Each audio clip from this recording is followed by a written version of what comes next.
Okay, so we'll continue our discussion. This is 9.8 divided by 9.81. Then the elevation at point 3, of course, if here's our reference point, then that's actually 0 plus the head loss term of 0.045. Right, so we have all the values except for p sub 3, and therefore, if we simplify, what we get is 5 is equal to p sub 3 divided by 9.81, right, plus, I'll simplify this, 9.81 squared divided by 2 times 9.81. So this is 4.905, 4.905 plus 0.045.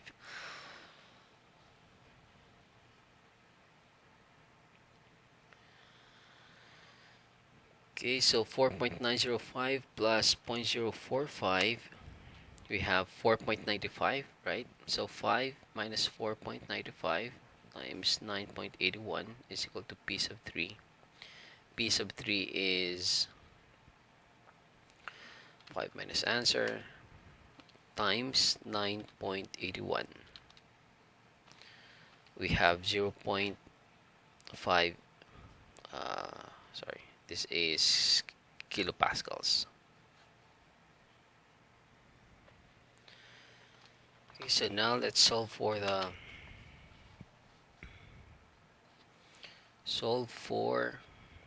pressure reading at point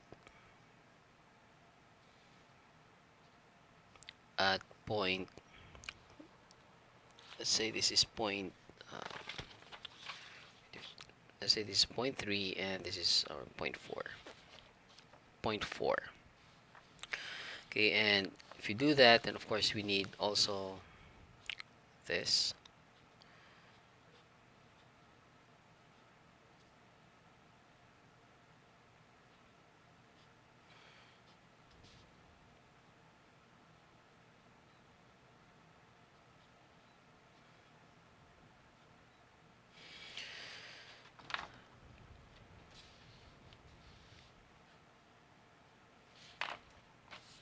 So here's our point 4 and here's our point 2.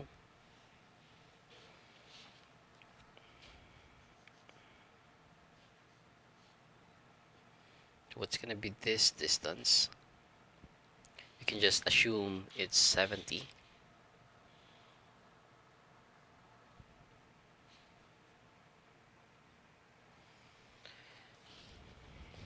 Alright, so I think we can assume it's 70.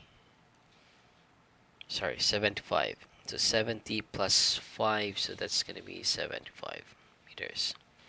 Right, and the head loss, this is 0.45 meters. Okay, what else?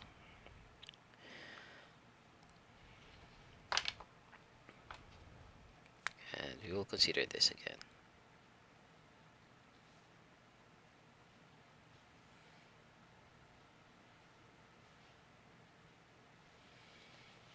So again, we apply the Bernoulli equation or the energy equation. So we have P sub 4. Let's say here's our first point, here's our second point. So P sub 2, P sub 4 minus, or let's do this, P sub 4 divided by this unit weight plus V4 squared all over 2g plus z sub 4, right, is equal to P sub 2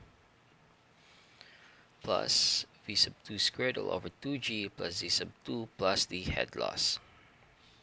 Right, so P sub 4, that's what actually we are solving, and the velocity right here is, I think we can solve that if we apply the flow rate equation, since we have the diameter and the flow rate, and therefore we can solve for V. The z sub 4 is, if here's our reference point, so this will be 0. For the pressure head at point 2, since it's exposed to atmospheric pressure, this is 0. And also the velocity there is 0, and the height is 75 meters, and the head was 0.45. Right, so solve for the velocity. The velocity at 4. So Q is equal to AV, V is equal to Q all over A. This is what is this? 0.5 cubic meters per second divided by pi d squared.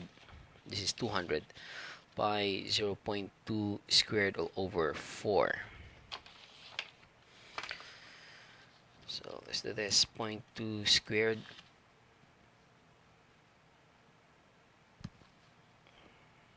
times shift pi divided by 4. This is 0.03, but that's for the area. So 0.5 divided by the answer, that's 15.9. So we have let's say 16 meters per second. Right, so let's continue. Therefore, for point, what's this? So P sub 4 divided by the unit weight of water, 9.81. This is kilonewtons per cubic meter. 9.81. And what else? Plus V4 squared. This is 16 squared divided by 2 times 9.81. Plus the elevation is that 0 is equal to the elevation term 75 meters plus the head loss of 0.45 meters. Right, so let's simplify. 16 squared divided by 2 times 9.81. So this is 13. Right, so this is 13. Right, so 75. Therefore, P sub 4 is just equal to 75 plus 0.45 minus 13 times the unit weight of 9.81. So P sub 4 is equal to, right, so 75 plus 0.45 minus 13 times 9.81. So we have 612. Right, 612. What's this? kPa. Alright, so that's it. So if we do a recap on what we did, here's our problem.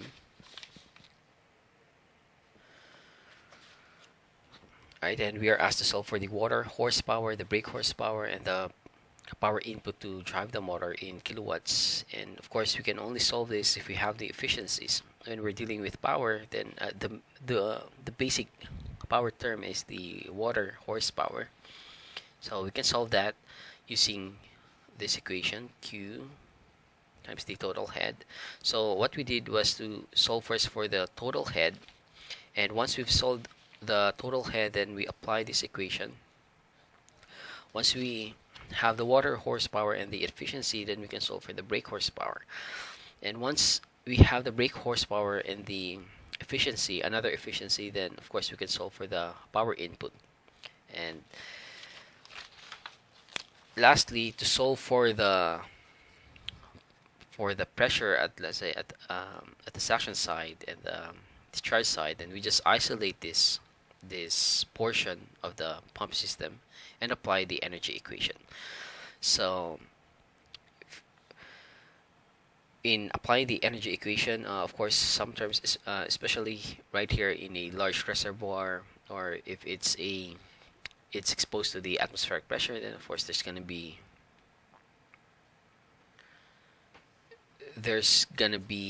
I mean, this will be 0 for the pressure because that's atmospheric pressure, and the velocity there is also 0. But for right here, there is a velocity, and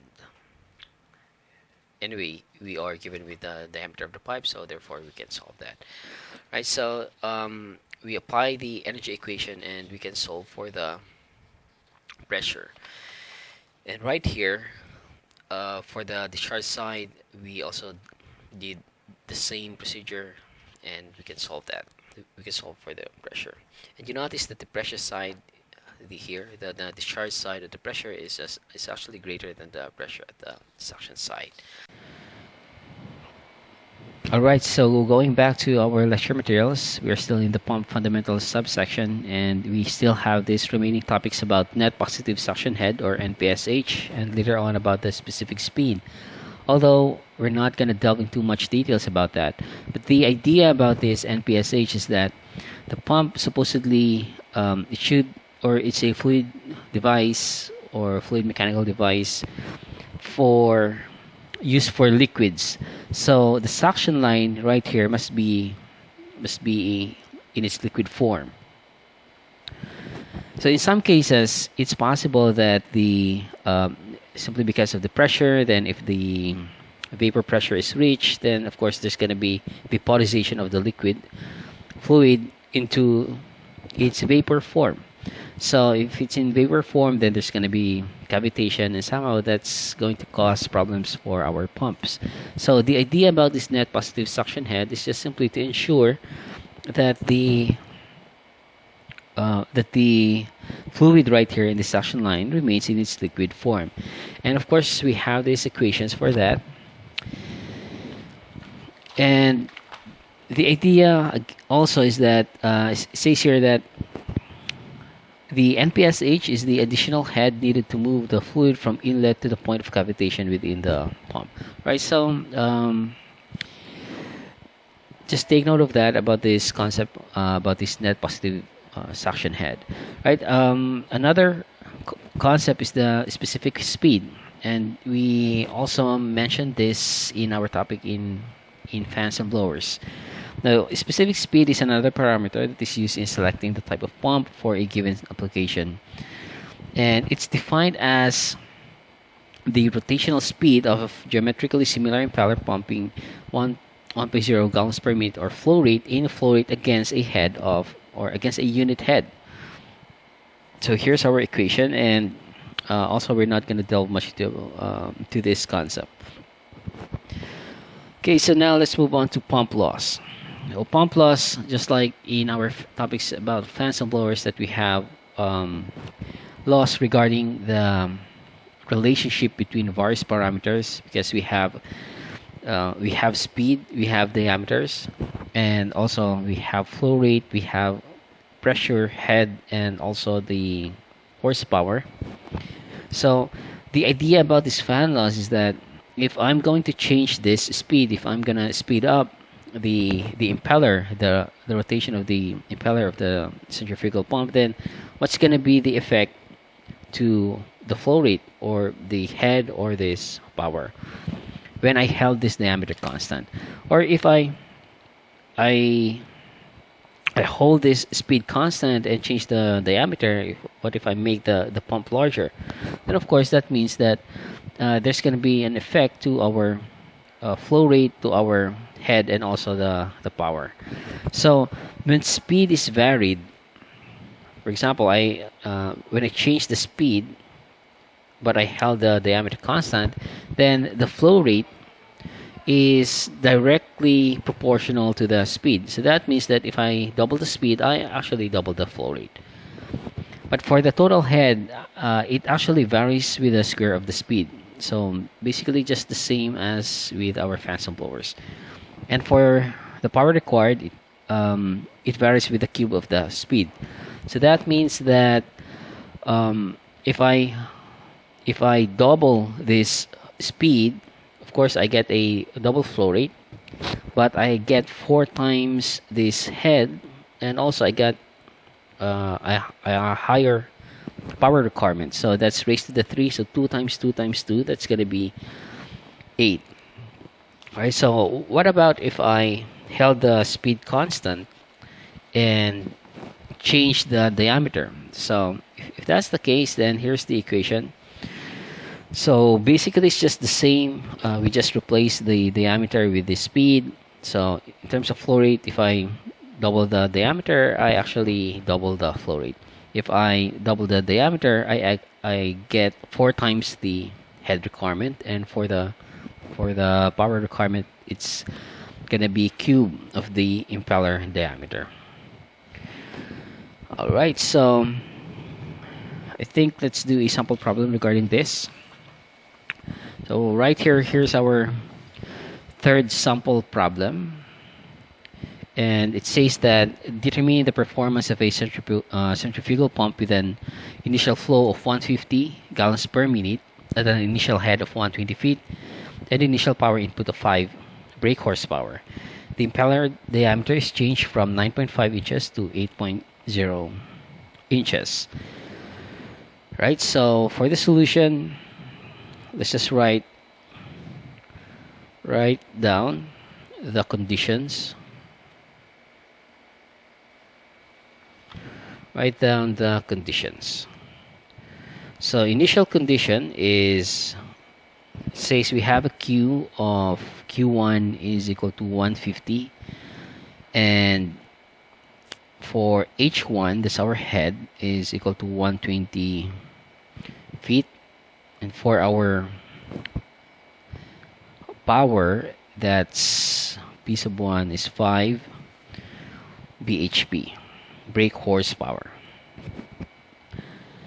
Okay, so it says that the impeller diameter is changed from 9.5 inches to 8.0 inches. Okay, so diameter 1 is 9.5 inches. And for our condition 2, of course, we don't know the flow rate, we don't know the head, we don't know the power yet, but the diameter is given. So changing from a larger diameter to a smaller diameter, 8 inches. Right, so since we have one data for this final condition, then that means we can solve for the other parameters.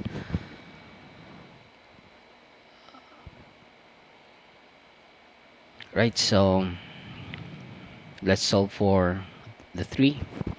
So we know that the diameter 1 is, or over diameter 2, that's just linear with the flow rate Q1 all over Q sub 2, and therefore D sub 2 is D sub 1 Q sub 2 all over Q sub 1. So D sub 2 is equal to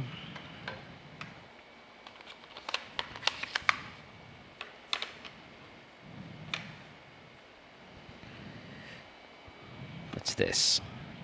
150. Sorry, we are going to solve for Q sub 2.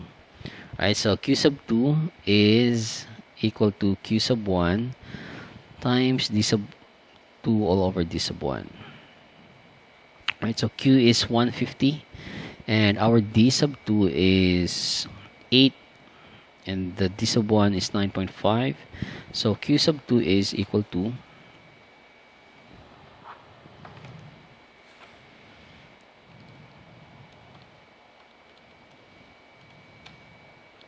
this is 126.31 gallons per minute. So if we check this from 150, it goes down to 126 because we are reducing the diameter. Right, so let's write here solving for flow rate, and the next step is to solve for the head. Okay, so D sub 1 all over D sub 2 is equal to H sub 1 all over H sub 2, and this is squared. So H sub 2 is equal to H sub 1, which is 120 feet, times, what's this?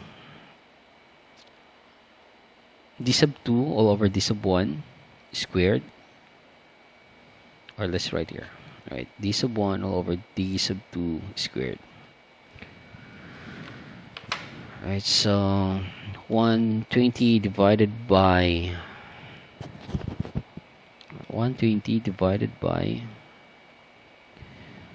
what's this? D sub 1 is 9.5, D sub 2 is 8, and this is squared.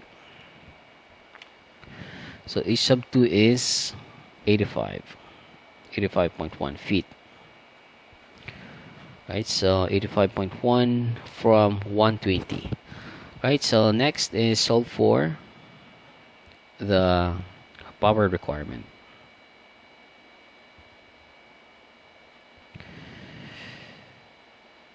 Okay, so d sub 1 all over d sub 2, and this is raised to 3 is equal to p sub 1 all over p sub 2. Therefore, p sub 2 is equal to p sub 1. This is 5 brake horsepower divided by 9.5 all over 8 raised to 3. And p sub 2 is equal to 9.5 divided by 8 cube, then 5 divided by the answer. This is 2.98. Right, so 2.99 brake horsepower. Okay, so this is actually direct. So once we have a condition right here, then we can solve for the other conditions. Right, so it's just direct. Then let's move on now to our next subtopics.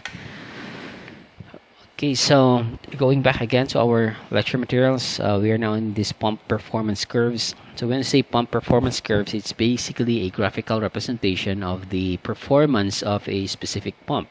So a pump is actually bought, so we're not going to design a pump. I mean, in our case, usually we are just selecting a pump.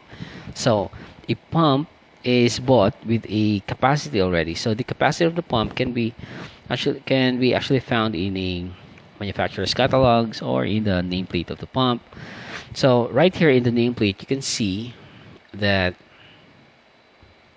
we have here the flow rate, that's the Q, and it says 100 to 700 liters per minute, and the head is 38 mm, or I mean 38 meters and 20 meters. Right, so how is that possible if we have these two flow rate? It's just simply because I think we have these two configurations for the electrical connections. So we can have a delta and Y connections, and if we use for delta, then this will be, I think this will be our flow rate 100, but if we use this Y, then probably this will be our flow rate. Okay, so that's why we have here a range. Okay, anyway, the point right here is that we have a Q right here, that's the flow rate, and we have a head. So basically, when we are selecting a pump for a specific applications, then we want also, I mean, we are estimating from the load side and then compare that to the capacity side of this pump, right? So the pump performance parameters or the pump performance curves are a graphical representation of the performance of the relationships between the various parameters of the pumps, right? So it can be plotted like, for example, we have volumetric flow rate, that's Q versus P, or sometimes superimposed with it is superimposed with efficiency or brake horsepower or whatever. So an example is this. So we have here the flow rate and we have the head, and right here we have the efficiency, and another axis is for power. So starting from the flow rate, of course, from the load side, let's say we have a pump system and we want to estimate that how much flow rate do we require, or how much flow rate is required, and at what head. So at this flow rate, and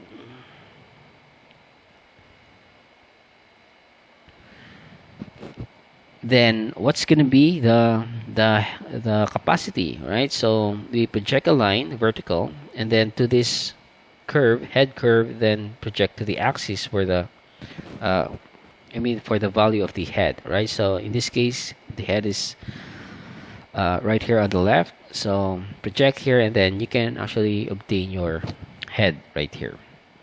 Now for the efficiency, then from this, then you just have to project vertically to the power curve or efficiency curve, and then project to the axis, right? So that's how we do the reading. Okay, so this is a on the resistance part, right? So power or pump performance curve.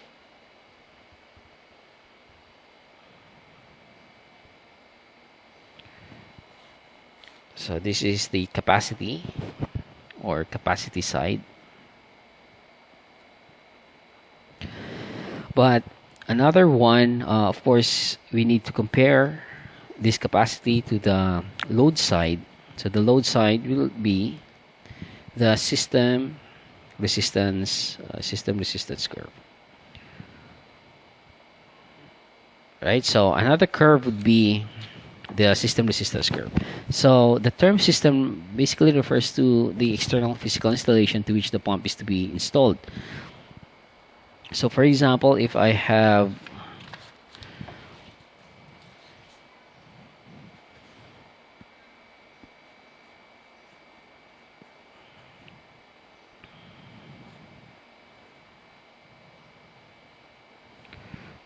right, so for example, if I have here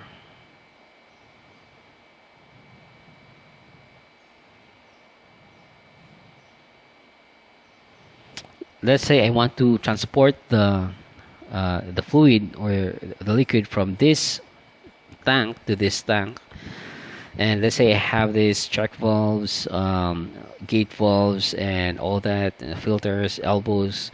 Then I have to estimate what's going to be the required flow rate, right? So I have this estimate for the required flow rate, and that's going to be on the load side. And also I have to estimate the head right here, the resistance. So basically, I will have estimates for the flow rate as well as for the head.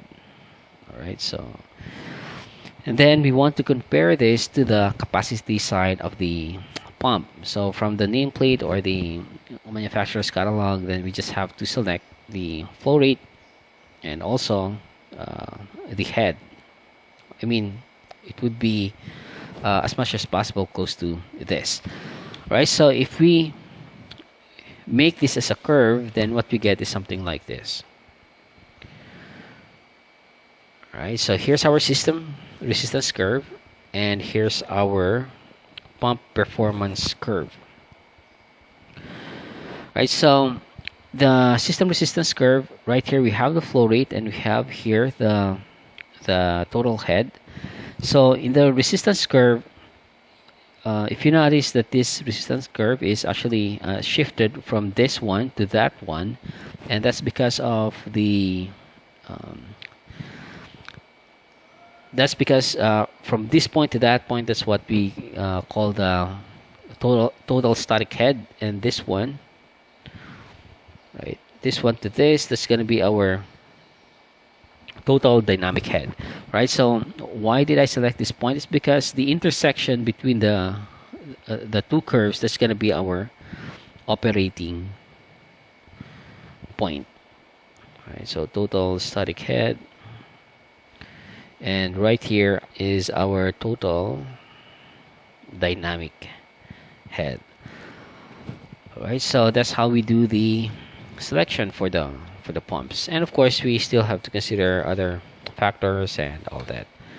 Okay, anyway, let's now move on to our next subtopic, the pump arrangements.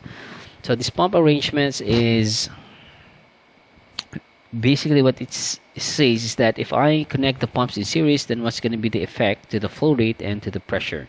So if I connect the pump in parallel, then what's going to be the effect in terms of flow rate and pressure. So for series connection or configuration, so this pump has a capacity, the blower has also a capacity. So that means that capacity in terms of flow rate, it has a Q. There's a Q sub A and H sub A. Right here we have Q sub B and H sub B. So the flow rate is actually constant because the flow rate that enters the pump A is the same flow rate that leaves this pump A and enters this pump B, and it's the same flow rate that leaves the pump B. So basically we can say that the Q total is just simply QA is equal to QB. But for the pressure, because it has this capacity pressure, HB capacity side. So therefore, the total would be HA plus HB. Right? So right here in the curve, let's say here's the performance curve of pump A, and this is pump B. Then the flow rate actually is just constant, and the total would be this curve. So the same flow rate, but the pressure capacity is increased. If it is in parallel configuration, then it's the other way around. So the pressure is the same, but the total is, of course, QA plus QB. Okay, so I guess that's all for our topic regarding these pumps. Actually, there's still much more to learn about these pump systems, pump devices. But I think that's enough for now. All right, so that's the end of our lecture.